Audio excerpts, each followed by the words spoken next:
రాత్రి 11:45. గ్రామం మొత్తం నిద్రలో ఉంది. వీధుల్లో ఒక్క మనిషి కూడా కనిపించడం లేదు. గాలి కూడా నెమ్మదిగా వీస్తుంది.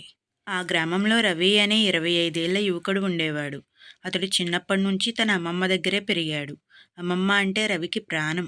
కానీ 5 ఏళ్ల క్రితం ఆమె చనిపోయింది. అప్పటి నుంచి రవి తరచూ ఆమె జ్ఞాపకాలలో మునిగిపోయేవాడు. ఆ రాత్రి కూడా అలాగే పాత ఫోటో చూస్తూ కూర్చున్నాడు. అప్పుడే ట్రింగ్ ట్రింగ్, ట్రింగ్ ట్రింగ్ అని ఫోన్ మోగింది.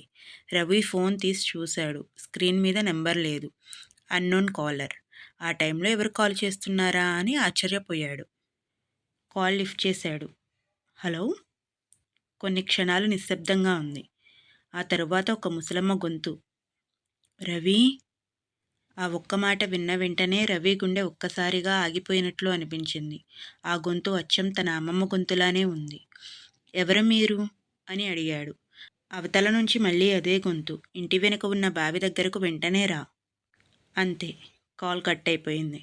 రవి చేతులు వణికాయి. ఇది ఎలా సాధ్యం? అమ్మమ్మ చనిపోయి 5 ఏళ్ళు అయ్యింది. మరి ఆమె గొంతుతో ఎవరు మాట్లాడుతున్నారు? కొన్ని నిమిషాలు ఆలోచించాడు. కానీ అతని మనసు ఒకటే చెబుతుంది, ఒక్కసారి వెళ్ళి చూద్దాం. టార్చ్ తీసుకొని ఇంటి వెనుక ఉన్న పాత బావి దగ్గరకు వెళ్ళాడు. ఆ బావి గ్రామంలో చాలా భయంకరమైన ప్రదేశంగా పేరుంది. రాత్రుళ్ళు అక్కడికి ఎవ్వరూ వెళ్ళరు. రవి నెమ్మదిగా అక్కడికి చేరుకున్నాడు. చుట్టూ చీకటి. టార్చ్ వెలుగు మాత్రమే కనిపిస్తుంది.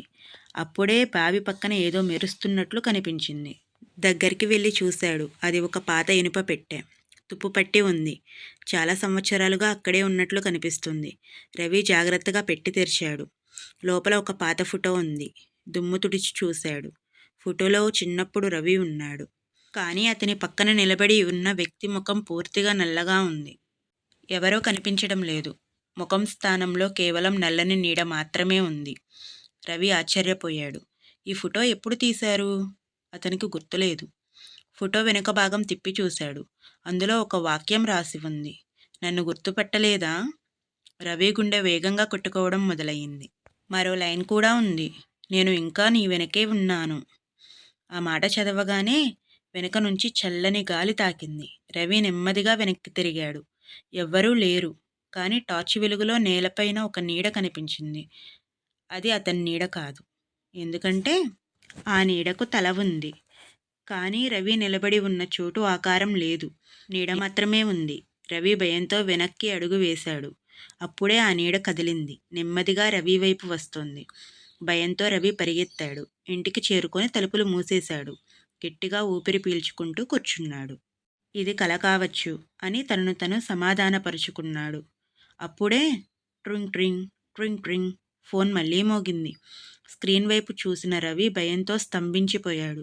ఎందుకంటే స్క్రీన్ మీద కనిపించిన పేరు కాలింగ్ రవి. అంటే రవికే రవి కాల్ చేస్తున్నాడు. అతని చేతిలో ఉన్న ఫోన్ నుంచే మరో రవికి కాల్ వెళ్తుంది.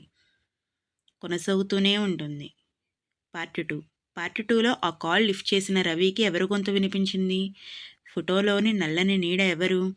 బావి రహస్యం ఏమిటి? అనే విషయాన్ని మనం తెలుసుకుందాము.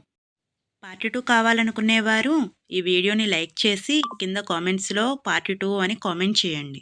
అలాగే ఈ వీడియో నచ్చినట్లయితే మీ ఫ్రెండ్స్ అండ్ ఫ్యామిలీ మెంబర్స్కి షేర్ చేయండి.